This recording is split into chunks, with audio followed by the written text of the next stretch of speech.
நம்மளோட கார்த்திகை தீபத்தில் சூப்பரான அப்டேட் வந்திருக்குன்னே சொல்லலாம். மிஸ் பண்ணாமல் ஃபுல் வீடியோவும் கேளுங்க. இப்போ வந்து பார்த்தீங்கன்னா நம்ம கார்த்தி வந்து ரேவதியை வந்து காப்பாற்றிட்டாரு. இதுக்கப்புறம் வந்து பார்த்தீங்கன்னா ரேவதிக்கு வந்து சந்தேகம் வருது, யார் இந்த வேலையை பண்ணியிருப்பா அப்படின்னு சொல்லிட்டு. அப்போ வந்து பார்த்தீங்கன்னா வந்து கார்த்தி வந்து இந்த விஷயத்த வந்து சொல்லலை, ஏன்னா ஆதாரப்பூர்வமாக நிரூபிக்கணும் அப்படின்னு சொல்லிட்டு.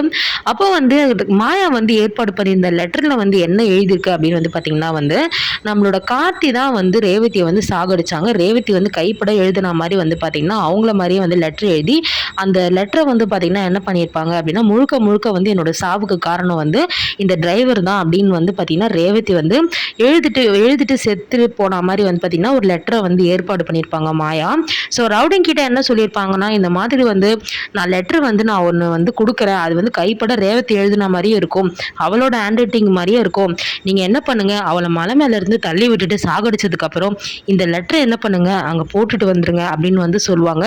இல்லை வந்து உங்களுக்கு தெரிஞ்ச வந்து ஏதாச்சும் வந்து தடயம் கிடைக்கிற இடத்துல வந்து இது லெட்டரை போட்டுருங்க அப்படின்ற மாதிரி வந்து சொல்லியிருப்பாங்க. ஸோ ரேவதி வந்து கண்டிப்பாக வந்து மாயா பண்ண மாதிரி வந்து ரேவதி செத்துருந்தா கண்டிப்பாக வந்து இதுக்கு வந்து காரணம் வந்து கார்த்தி தான் அப்படின்னு சொல்லிட்டு நம்மளோட கார்த்தி தான் வந்து காரணம் அப்படின்னு சொல்லிட்டு முடிவு பண்ணியிருப்பாங்க. அது மட்டும் இல்லாமல் வீட்டில் இருக்கிறவங்க வந்து பார்த்தீங்கன்னா நம்ம சாமுண்டீஸ்வரியே வந்து இதை நம்பியிருப்பாங்க. ஒரு விஷயம் வந்து ரேவதி எழுதியிருக்கா அப்படின்னு சொன்னதும் இதை வந்து பார்த்தீங்கன்னா வந்து இவன் தப்பானவன்னு சொல்லிட்டு அவங்களும் பார்த்தீங்கன்னா வந்து நம்புறதுக்கு வாய்ப்பு இருக்குது.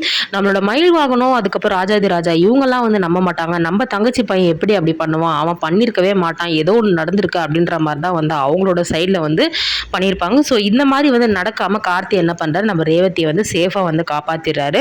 ஸோ இதுக்கப்புறமும் வந்து ரேவதி வந்து கார்த்தியை வந்து புரிஞ்சுக்கிட்டு வந்து அவங்களோட வந்து வாழ்க்கையை வந்து தொடங்குவாங்க அப்படின்னு சொல்லிட்டு நினைக்கிறேன். ஸோ இதுக்கப்புறம் வந்து நம்ம வந்து லவ் சீக்வன்ஸ் ரொமான்ஸ் சீன்ஸ் இதெல்லாம் வந்து எதிர்பார்க்கலாம் அப்படின்னு சொல்லிட்டு நினைக்கிறேன். ஸோ டெய்லி சீரியல் அப்டேட்டுக்கு நம்மளோட சேனலில் சப்ஸ்கிரைப் பண்ணி சப்போர்ட் பண்ணுங்கள். தேங்க்யூ.